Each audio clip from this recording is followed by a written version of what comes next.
David, great to see you, mate. As you know, to see this you too, interview Chema. is going to be in Spanish. I speak in your Spanish since last time we see in December. Está bien. Good. Vale. I like that attitude. Well, David, you know, many people know your work, but on these interviews, you know, we are always looking for the cutting edge technology. We as entrepreneurs are always looking for the new thing and always love to be surrounded by great like-minded people like yourself. So this is today an opportunity for us to learn a bit more about Hanson Robotic, but first of all about you. What do you do today that you think is going to change the world a bit, as I think you do? Well, should I look at you or the camera? Just Always do me. Okay. I am very egocentric, you know.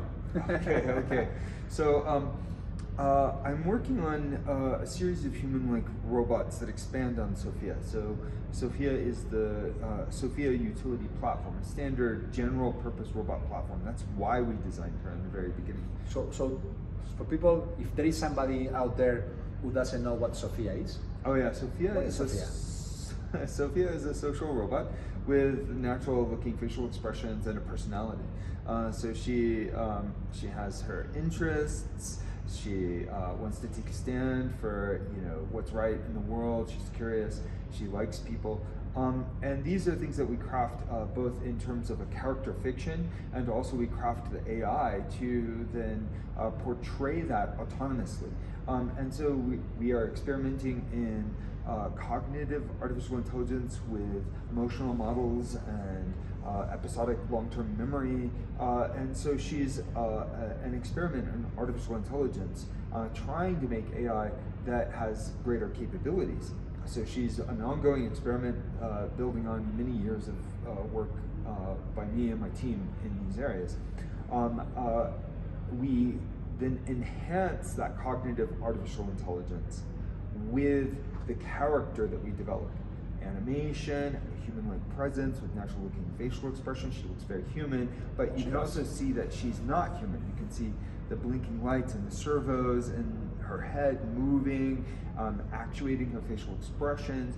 You can hear the motors. You can see that her arms are robotic. So I like this aesthetically as an artist. I like this combination of the human element and the non-human element. So as a figurative artist, I like to sculpt. I was a professional sculptor for some years. I have a degree in animation, as well as being a robotics inventor with a PhD. So I bring these hemispheres of my brain, the right hemisphere and the left hemisphere, together, trying to solve problems of AI interacting with people in more natural ways, so that AI can learn from people and deliver better value to people. I think that artists can do things that engineers can't, and vice versa. And when you put those together, you have something better than either could make alone. Definitely, you have a very unique set of skills. And why are you so focused? We have seen Elon Musk, for example, launching a robot that works kind of fine, but why are you so focused and a little bit obsessed in a positive way with making Sofía look so real, and she's freaking real. The way she moves, and seeing girls in discos where I used to go and pick up girls, that they would look worse than Sofía. Why are you so obsessed with that idea of humanizing a robot? Well, we are evolved to communicate, and there's a powerful book by Charles Darwin, The Expression of the Emotions in Man and Animals. And this talks about the evolutionary history of human facial expressions and how it's homologous to facial expressions in many other species. This evolved long before humans existed, and it is primary for the human identity, for social bonding, for connecting. And so it's natural that we're drawn to that in the arts, figurative painting, animation, cinema. We are drawn to the human-like presence. And so it's more than just gratifying a desire, it's actually communicating to people. It's a language, a nonverbal language. And so this is why we are so much more effective when we're speaking face to face than when we're on a Zoom call. Zoom calls are stressful. We can't see the face very well. The 3D physical presence has a power and a communicative nature to it, so that we remember those experiences better face to face than we do on Zoom calls. More gets communicated. We connect better. We bond. It's less stressful. It actually brings a lot of value. So it's a high bandwidth pathway of communication that is complementary to text and voice. And so now AI can use text pretty well, and it can use voice pretty well. And it's just beginning to be able to do animations, but it's not 3D physically embodied animation that can interact with the world and interact with us socially in face-to-face real world situations. So making beautiful robots that communicate well with us is going to allow us to connect better, no? Yeah. Therefore, they will learn better from us because we are more willing to share with them, to talk to them. So therefore, they are going to be taught better, no? Exactly. And that can make for very interesting new kinds of art form, new kinds of entertainment, but also useful applications for therapy, where this kind of communication is really important. That's something that you have touched upon there. I definitely want to talk about what's the application out there. But before that, when people see Sofía moving, it seems, a couple of little things here, but how many muscles, how many things does a person have in their body to do like this or to smile like this that you need to put into Sofía's faces? That's quite strong. Yeah, humans have 48 major muscles in the face. 48 on average. Major ones. That's right. Plus some minor muscles, but the major muscle groups make all of the facial expressions that we recognize, or facial actions, as psychologists call it. So, and they have a whole coding system for this, facial action coding system. So with those 48 major muscles, we can do pretty much everything that the human face can do, and the robots simulate those 48 muscles. Now, some people actually have more muscles in their face. Some people have muscles and no nerves go to control those muscles. It's a fascinating thing, facial physiology. It's one of the most complex organs in the body. In fact, medical doctors will often say the face is second in complexity only to the brain. Wow. So above all other things besides the brain in complexity. And so it obviously has evolutionary value, and the brain responds to the face and the body gestures. And we're mostly visually responsive, so that kind of visual social cognition is very important for people generally. It's extremely complex. So we simulate all the major 48 muscles, but we have a little advantage in the robots because motors can go two directions, whereas muscles only pull, and then you relax them and they go back to a neutral position. Basically, the springiness of the skin pull, and the connective tissue pull the expression back to a neutral position. Or you'll have two muscles that'll be counter to each other. So frontalis and procerus pull this region of the face like this, and so you have these various opposing muscles in the face, and we can simulate those two muscles with one motor running back and forth. So we have 32 motors simulating those 48 major muscles. 32 motors. And now Sofía is a big success. She also holds a citizen, of a country, the first robot in the world. But but let's go back to the muscles. Okay. Because in addition to the face, there's also the neck. So we have 5 degrees of freedom in the neck to move all of these actions, and then we have the jaw action, and then we also have the arms, which have 15 degrees of freedom for each arm with the fully articulated hands. Then we have 6 degrees of freedom in the waist, and then we have several degrees of freedom in the legs and the feet. So when you add all of these things together, it's like 93 motors to actuate a whole Sofía. And what's the point of all of that? Well, body gestures, social presence, and also adding capabilities of physically interacting with the world. So we've had her pick up chess pieces and play chess. We've had her pick up paintbrushes and do paintings of art that we generate with her neural network based on her life experiences. Yeah, so that was... She can paint. Yeah. That's very good. We've done some experiments with her playing keyboards and learning how to play the piano. You know, her piano skills are not perfect, but these are interesting experiments along the way. But more than that, the idea is that this is a general purpose robot platform. So when you look at some of the things that Elon Musk is doing with the Optimus robot, for example, we designed Sofía from the beginning, from the get-go, to be general purpose like that. So she could help in factory situations, collaborative situations in healthcare, eventually maybe the home versions or sisters, you know, of Sofía would eventually be out there in the world doing a wide variety of things, brother, sister robots of Sofía.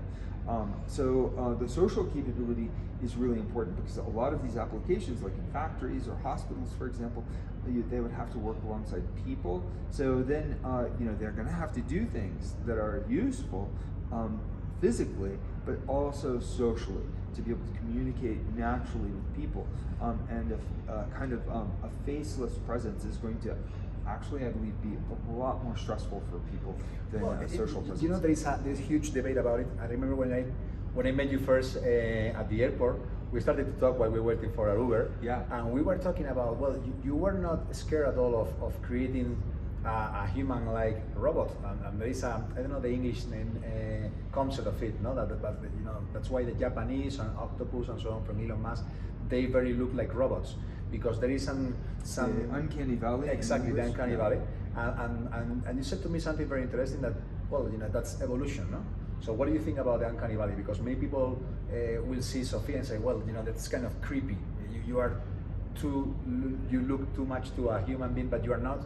What do you think about the uncanny? Well, I think the uncanny effect, which becomes more pronounced the more realistic that something gets, is because we're so sensitive to human-like expressions, and we evolved among other tribes and other hominid species competing, and so we're a little wary of things that look human-like but are a little bit unusual, and so you have to get it right, and people also have to get used to it. You know, often people, you know, travel was difficult. It was by boat, so being exposed to other culture and people who look different was rare. And then there would be lots of superstitions and bias, and tribes would be in tension with each other. Now we see faces of all kinds on popular media all the time, and so it's like more accepted and less startling, and we can read faces of diverse ethnic backgrounds very, very easily. So different people from around the world with different looks can associate with each other. And so what you're saying is that actually, so with robots, it's a little different because they're designed, and we can design them to look totally non-human. But what we have found is that making robots of widely different, diverse ethnic background as well, not just Sofía, but many others like Mika and Diego-san and Ibn Sina, an Arabic Persian robot, and the Bina 48, an African-American woman robot. We found that people do get used to the robots very quickly. Also, non-human looking robots, like we made one called Aleph. And so the thing is that robots are hard, and so getting the aesthetics perfect is very hard, but we've been able to get it where most people love the robots and will love Sofía and feel an emotional connection. Not all people, but most people do. And even where there is some uncanny effect, there's still this kind of emotional bonding that can happen. But there is also... They get used to it, yes. They get used to it. But you said something very interesting. Now we are in Mexico, you are from the States, I'm from Spain, and what happened here, like 500 years ago, when the Spaniard people came here, the native people who were here were shocked because of their look. No, they weren't used to it, and it happened both ways. So what you are saying, we could be on a creation of another species, no? Because robots could look like humans, but they are not quite.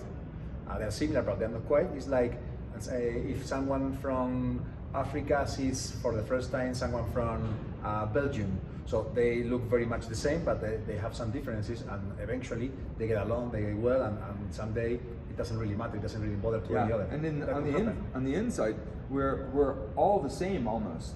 Our nervous systems are very similar. So I mean, we get over the superficial differences, and we see each other's humanity, and we're able to connect this way.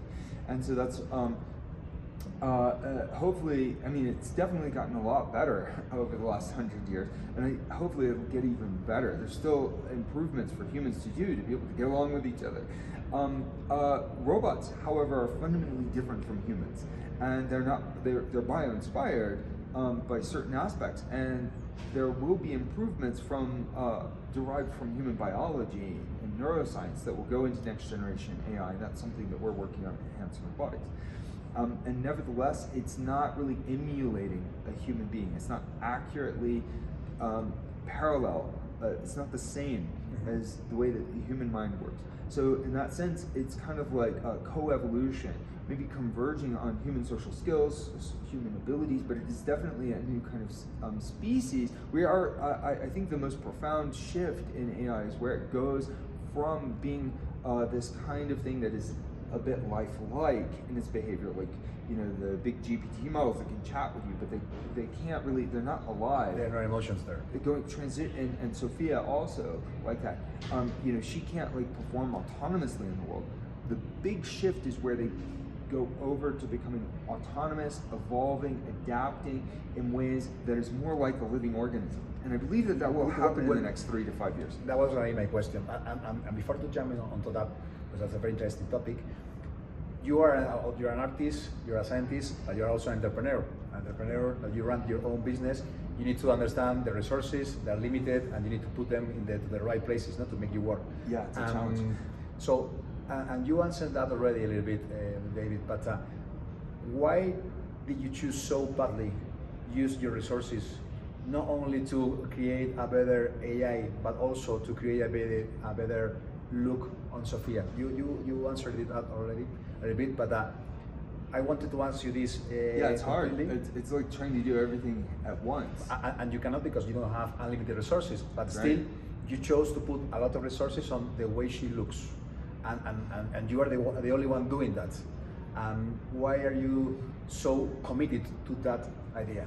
Because if you put these things together, if you do achieve this kind of whole thing, then you see a profound shift in the history of artificial intelligence, learning from physical embodiment, learning from human-like experiences, interacting with human beings. But it requires all of these things. It requires the hardware, the facial expressions, this kind of general purpose robot platform, and the artificial intelligence. It requires the arts and the engineering, and also the manufacturing engineering. You have to be able to scale the manufacturing, and you have to get these out there iteratively and test them with people, because, you know, it's like experimenting. But if we were just experimenting in the lab at the university, then it's going to go very slow. But if we're experimenting in the lab of the human civilization and the commercial marketplace, then things can go much faster, and we can change the world that much faster, bring benefits to people that much faster, and create a self-sustaining cycle of innovation through commerce. That sounds like a very easy piece of cake to do, buddy. Yeah, it's so easy. When did you start it? Because I knew you started in your garage, but can you tell to everybody how you got started doing robotics? Because when people think about robotics or robots, they picture a big factory, many people line up there you are doing this, I'm doing this thing, but actually that's not how you got started. How you got started, how you got your first money to be in the business, and how you started off? I actually started making robots and working in AI 30 years ago. And so in the early 1990s, and won some awards. I was studying film at Rhode Island School of Design. I had started out studying science, and I decided the arts would be a powerful way to explore artificial intelligence. But I still took AI classes and was building robots, and so it was a very exciting time. But through that, I learned how to build things on a budget, how to hack things into existence, how to aim really high aim way past what the requirements were for my school. I had big dreams. And so then I went to work for Disney Imagineering as a sculptor for the theme parks, but then because of that background, I moved into robotics development and was looking at next generation animatronics, how they could interact with people, looking at things like the electroactive polymer actuators, and which still have a lot of potential but haven't matured even to this day. But I believe that flexible rubber muscle, artificial muscles, they have a lot of potential. It was a great time for doing research, and then I went into my PhD studies after that. As a PhD student, this cross-disciplinary PhD student in 2002 with the School of Computer Science, Arts and Humanities, and then I was able to pull in all these other disciplines, including mechanical design. I studied some neuroscience and cognitive science classes. I wanted to solve all these things holistically, you know, and so it was great. I got to indulge all these different interests, and my robots started showing results very quickly, and I was making 3-4 robots every single year and showing them at conferences and publishing papers, and I started getting a lot of attention. But I wanted robots that you created yourself. Yeah. Just yourself. Just my own 2 hands, and a little lab in my apartment, and some, you know, recruiting here and there, where I could, you know, friends to come over and hold this and hold that and do this and, you know, this, and then also collaborate, sometimes with other students, sometimes with professors, like building teams. So learning project management through that, proposing a project, recruiting people, getting things done. So the projects got more and more ambitious over the years and turned into things like the first fully open interactive large language model AI robot, the Android portrait of Philip K. Dick, made in 2005 in collaboration with Andrew Olney and Art Grasser, who were AI scientists at the University of Memphis. Andrew Olney was just a PhD student who was doing most of the work adapting their big latent semantic analysis AI system to then do this kind of open conversation with this Android portrait of science fiction writer Philip K. Dick. So we built that together, won the first place prize for open interaction. There was probably about 30 people who were working on that project. So as a PhD student, just on inspiration alone, getting people to like jump in and chip in was great. But I was doing this also, I founded the company in 2003. So I was doing this through this company, but there was no business. Nobody was interested in the AI at that time, and this kind of robots. They were just like oddities. They would capture a lot of attention, but investors would be like, robots, what? What do we do with it? AI? I thought AI was a lost dream and everybody gave up on it. I don't know about AI. So at that time, it was really hard to get funding, but what I did was I self-funded by making robots, selling them to researchers that would be interested. So research labs like the Jet Propulsion Laboratory, where I had a friend who is a scientist, and the University of Bristol bought one of the robots. That was before you created Hanson Robotics? No, Hanson Robotics was created in 2003. I founded the company, so I did it through that company. So it was an extremely small, grassroots kind of DIY approach, you know. So, you know, I don't just roll up my sleeves for show. I'm actually like in the trenches, building these things, making the sales, applying for grants, trying to find like advisor mentors who could come in as executives and learn about business from them, and try to do fundraising. The fundraising really was not successful substantially. Because the investor couldn't see the return eventually, no? And well, I mean, isn't that the way that it is in Silicon Valley? Like, you have a visionary market, I mean, and sometimes it can take it's a venture. It's uncertain. The uncertainty in venture capital, and that's why it's, you know, venture capital sometimes in some ways is closer to gambling or prophecy than it is, you know, typical business. But when it hits big. So you know, a lot of the biggest name companies in the world were not certain deals in advance. It required faith, grit. It required substantial investment in many years before it would show a return. And, you know, to like like work a miracle and then double down on that miracle by doing it on no funds, and double down on the miracle by people who come along kind of questioning whether you can actually do it, maybe we shouldn't, maybe you should, giving their expertise to tell you that, well, now that we're here, we're going to tell you that what you're trying to do actually can't be done. You're kind of stupid for trying. Thanks a lot, Move out, please. Right, exactly. Sometimes you hire people who then work really hard to come to that conclusion, to tell you that. And they've done their job because you hired them for their expertise, and they're telling you that your whole business doesn't make any sense. It happens, it's happened. But how do you keep afloat mentally about, because you have been fighting for over 20 years, always struggling resources.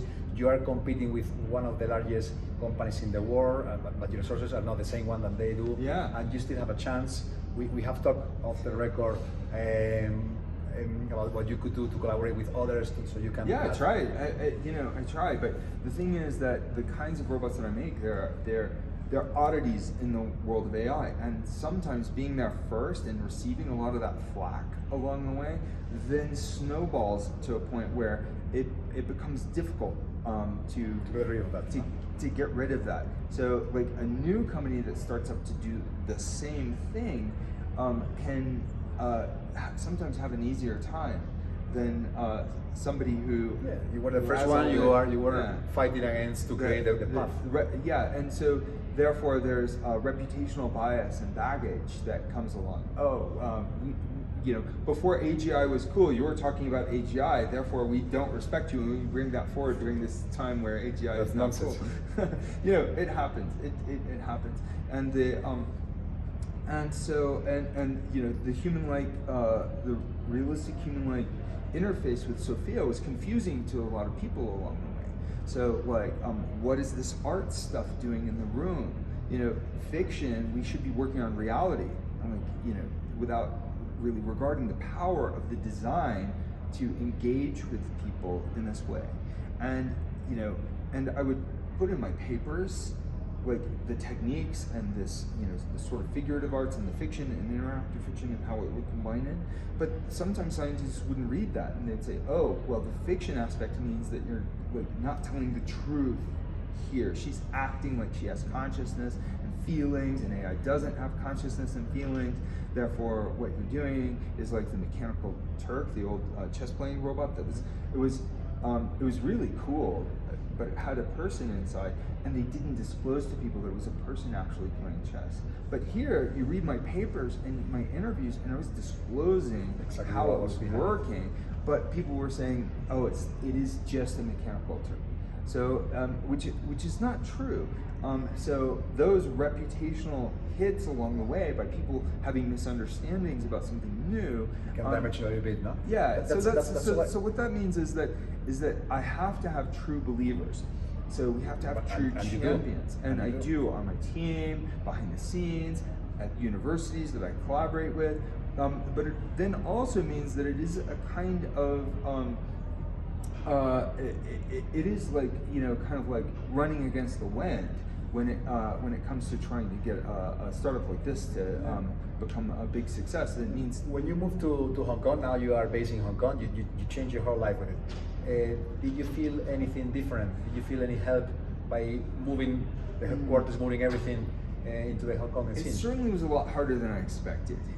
Because we didn't have a lot of cash resources. So I was going over there to take advantage of the South China mass manufacturing infrastructure, and cultural barriers, language barriers, and also not rolling in with like a big corporation, corporate reputation.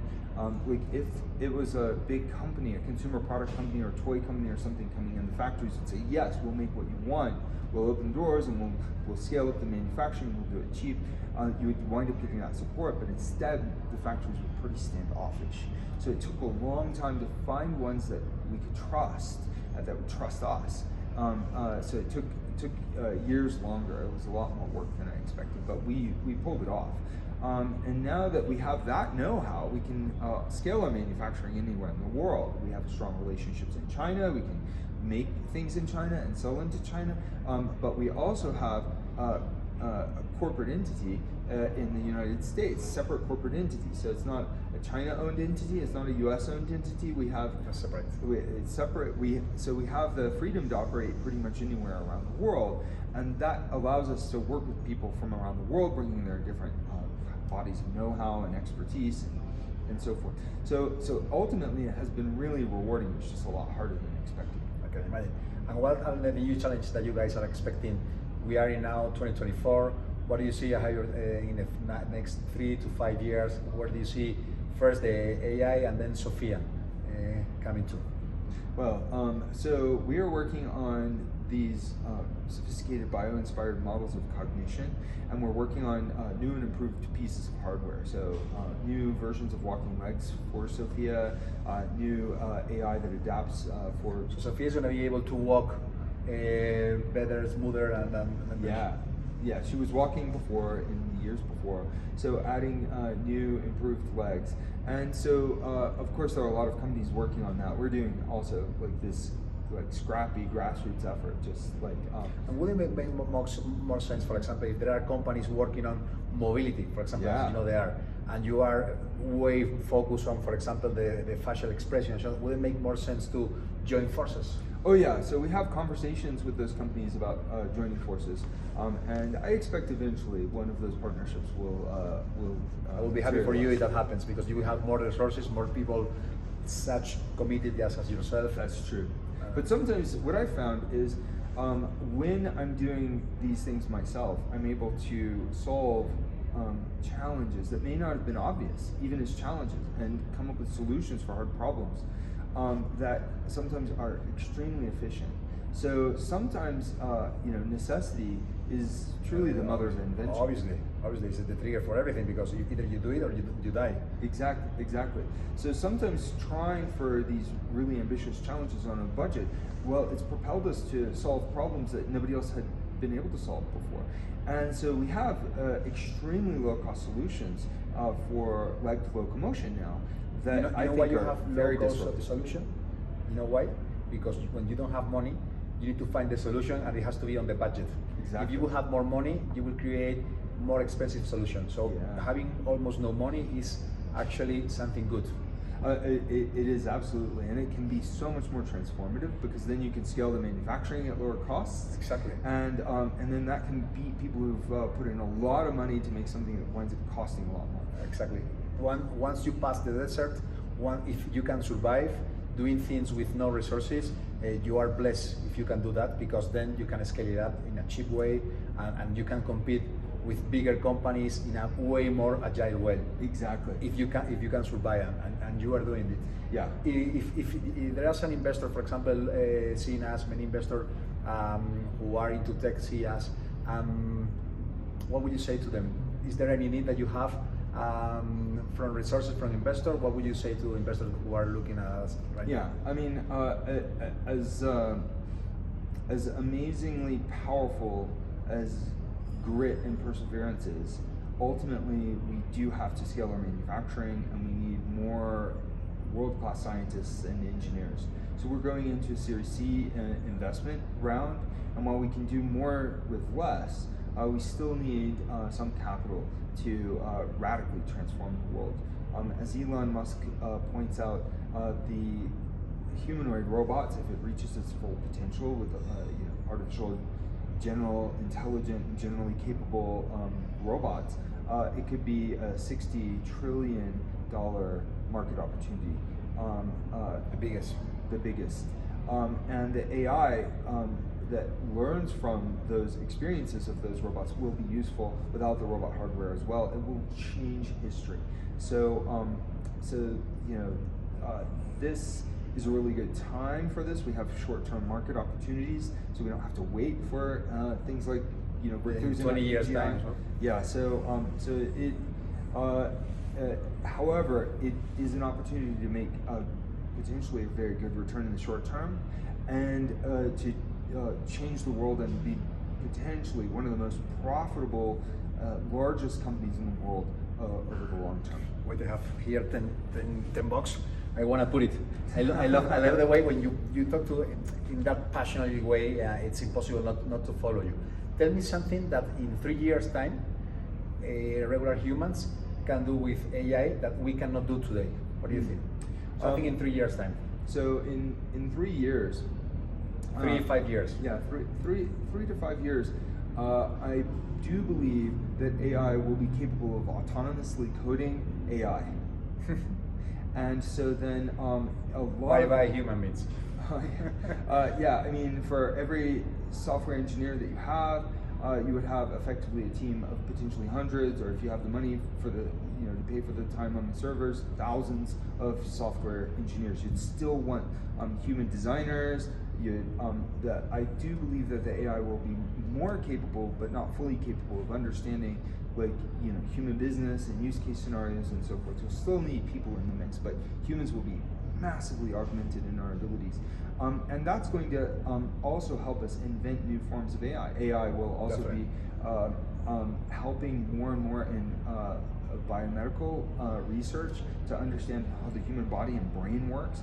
And then we'll see some of those innovations, some of those computational models of the human brain turn into new algorithms. And so you couple these things together, AI that can code, AI that's helping to solve how we think, and you'll have then AI autonomously coding new ways for it to think based on the way we think. And then this convergence between humans and machines will accelerate. You'll see that. It will be more palpable. You'll have startups like ours whose aims are in this direction. Big companies will start talking about bio AI as the way. You'll see a lot more adaptivity in the control of physical things in the world. So AI-controlled Internet of Things, AI-controlled factories, AI-controlled waste management systems, AI-controlled humanoid robots will have amazing breakthrough capabilities. So these days, almost every week, something breakthrough is shown. But this acceleration means that you'll see more profound leaps forward. What will happen, it's not necessarily all commercial benefit, but the opportunity of it, the commercial opportunity, will start to become far more clear in the eyes of business people, consumers, and investors. But if we don't do the work today, we will not never reach to that time. So that's why the resources are very, very needed. Yeah. And as you know, we at Alterhome work in hospitality. We are a tech company, a prop tech travel company that we try to help people who want to travel around the world and they don't want to stay in boring hotels. They want to stay in their own homes, or they want to feel like at home, but feeling with all the hotel services. And we provide these properties all around, hopefully now in Spain, Mexico, and Belize, but hopefully in a few years' time around the world. No? And what do you think AI, Sofía, or similar to it, could be used to help hospitality to grow, to provide a better service to hotels, to restaurants, to vacation rental homes? Do you see any future of AI helping out their businesses like us? Oh, absolutely. I mean, I think hospitality is often about relationships. And so having AI that can form meaningful relationships over time, understand situations with a greater depth, and remember people and those relationships becomes very important, whether you have a physical robot or not. So for that particular application, it probably would make sense to have virtual characters or voice-only characters, or even automated service agents that are improved kind of automated chat systems. So what you have now with, let's say, for example, Gemini, Claude, Opus, or GPT 4.5, they can't quite meet the needs of a service industry like yours, I don't believe. They can help, but they're more just like helper agents rather than really there for people. It's going to seem more such as a tool, rather than as a human helping you and making you feel comfortable and making you feel liked and so on. But who knows? Well, I mean, I know that what we're doing with Sofía is designed to help in these kinds of ways. So with her AI, independent of her hardware, we have solutions that can help in industries like yours. We should talk. Also, I believe many other companies are coming out with great solutions in these regards. So like GPT-5, which is now in testing, probably is going to help a lot. I mean, just think about what a difference GPT-4 was relative to GPT-3. So it's hard to see if GPT-5 is going to be such a sea change in AI capabilities, but it certainly will be smarter. And hot on its heels, I don't know if it's a year or 2 years, but pretty soon you'll see GPT-6. I mean, way more evolved. Yeah, and then of course, actually, you have companies that are leaping past. So there's a company called Reka that's model is a smaller model, a scrappy startup, but it outperforms on some many metrics the large models from OpenAI and from the Gemini models from Google, and then Anthropic's models are really good. Mistral is very well funded now. Yeah. So there are a lot of companies that are going to be coming out with hot new things. And so while the technology may not be fully mature and easy for you to deploy today, it probably should be part of your business roadmap. Definitely. And here is a challenge for you. Okay. Right now, as I told you, we operate in Spain, Mexico, Belize, hopefully soon in Colombia and the States again as well. We would love to find a way to help Sofía, or Sofía helping us. We receive thousands of travelers every week into our homes, into our portfolio that we manage in Alterhome. I would love to find a way that Alterhome can contribute. Fuck, my English is terrible. Sorry. And contribute to Sofía's growth, Sofía's way of serving people.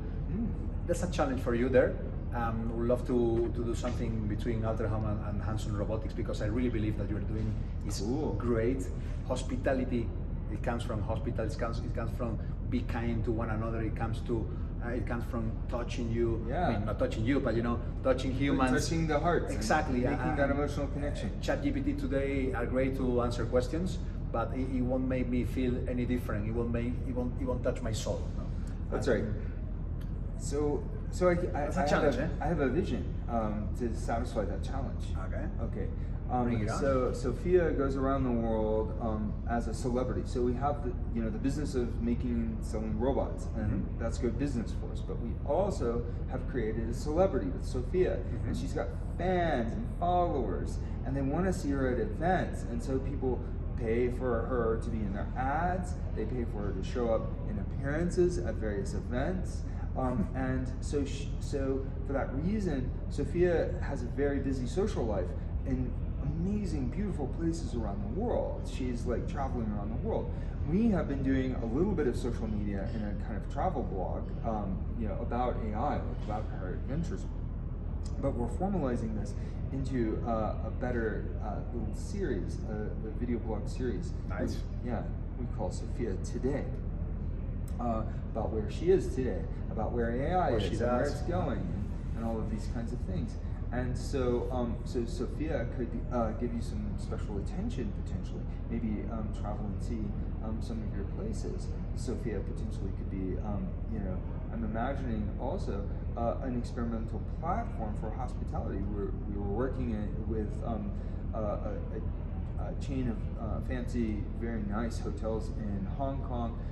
Maybe most famous, the Mira Hotel, most famous for where Snowden was hiding after he left the U.S. before he went on.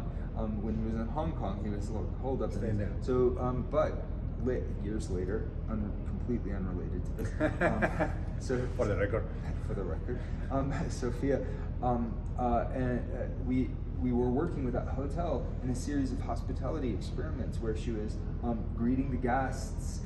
She was doing customer service surveys. We published some interesting papers that showed that she was really effective. People would open up to her about their experiences at the hotel because they didn't feel judged, whereas they were shy about their experiences with humans. And so those experiments were really interesting. So we've done some things in hospitality. We can explore. Let's do this. Definitely. Follow up. We're going to do it. Last question, mate. Okay. Thank you very much for your time. And Today we are in a very interesting day in the Family Office Summit in South American Family Office with people from Cuba and so on. Hopefully it's gonna go well with you. It always does. And you too. Thank you, mate. Because you said something very important. Many people told you you are crazy. What you're doing makes no sense. You are running not a business. You are running an art science things, and you have been keeping on going for 20 years. I mean, Elon Musk doesn't know me, but Elon Musk certainly knows you because you have been an inspiration to him in many ways for sure. That's why I always tell you what, if I were you, I would try to reach out. But that's something off the record. But what would you say to the people who are looking at us, these entrepreneur mindset people who perhaps they don't have the passion, the balls, the eagerness to pursue their dreams, or perhaps they did it but they stopped keep on doing it because they thought it was difficult and they didn't see results in 1 year and 2 years time. It took you many years to see big results. What would you say to those people? Well, life is struggle, and one way or the other, you'll be in the thick of it as you live. Make the most of it. You want a meaningful, purposeful life, then embrace it. Embrace that struggle. And from there, you can have the grit to accomplish anything. Love it. Thank you very much, David. Always a pleasure, mate. Likewise. Thank you very much. Awesome.